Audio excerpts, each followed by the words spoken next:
Permettez-moi dans un premier temps de saluer la mémoire de nos soldats qui sont tombés pour la défense de la patrie et de présenter mes sincères condoléances à toutes les familles qui ont été éplorées en souhaitant un prompt rétablissement des blessés.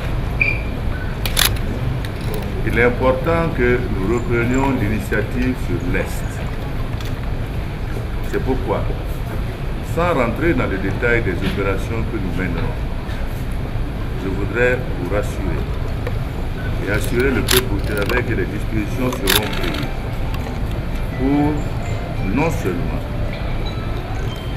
éradiquer ce fléau qui a commencé à sévir, je dirais, à l'Est, mais également à neutraliser définitivement ceux qui, tous les jours, contribuent à tuer des Burkinabés. Je voudrais dire que nous assistons, pour ma part, à une vaste opération de déstabilisation du Burkina Faso, qui correspond à des opérations de harcèlement de nos forces de défense et de sécurité sur les différentes frontières. L'objectif visé est simple, c'est atteindre le moral de notre pays. L'objectif visé est simple, c'est de montrer que l'insécurité existe au Burkina Faso. Mais force doit rester à l'État. C'est pour cela que les dispositions urgentes seront prises les prochains jours pour parer à cette situation et rétablir, je dirais, la sécurité dans cette zone. Nos forces armées, les forces de défense et de sécurité vont travailler à reprendre en main toute cette zone, tout en continuant à sécuriser les zones du Sahel et les autres zones également du sud-ouest, où vous savez également que nous avons subi un certain nombre d'attaques. Je voudrais en tout cas dire que notre détermination, notre engagement à défendre la patrie sera sans faille. Et je voudrais inviter le peuple burkinabé dans son entièreté à soutenir le vaillant combattant qui chaque jour se battent pour la défense du Burkina Faso, que ce soit au nord, que ce soit à l'est, que ce soit au sud de notre pays. C'est pourquoi, pendant que le pays est attaqué, on ne peut pas accepter que les Burkinabés, pendant ce temps, travaillent à saper le moral des pays. Ce n'est pas patriote. J'appelle chacun à faire preuve de patriotisme.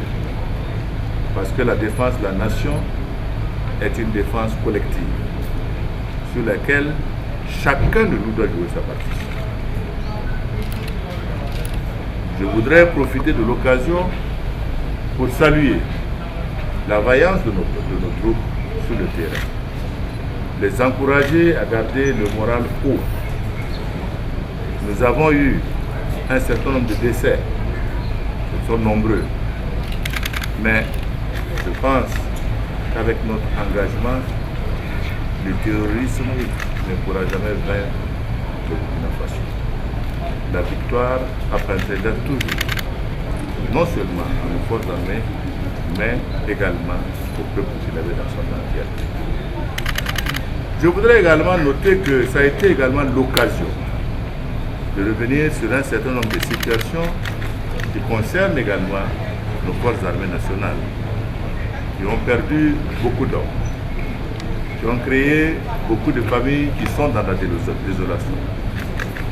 Le ministre de la Défense nous a soumis des propositions concrètes pour la prise en charge des familles et des ayants droit de ceux qui sont décédés, pour la prise en charge de ceux qui sont blessés et qui tombent dans des situations d'invalidité.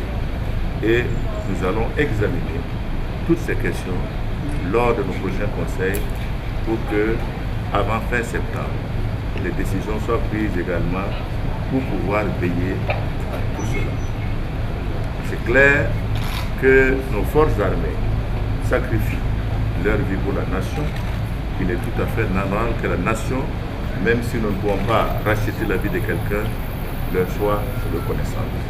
Et dans ce sens-là, les dispositions seront prises également à cette fin. Voilà donc ce que je pouvais vous dire. Et là où je peux m'arrêter, le reste, espérons. Et nous avons confiance que dans les prochains jours, je dirais, les choses reprendront normalement et nous aurons la suprématie au niveau de l'Est.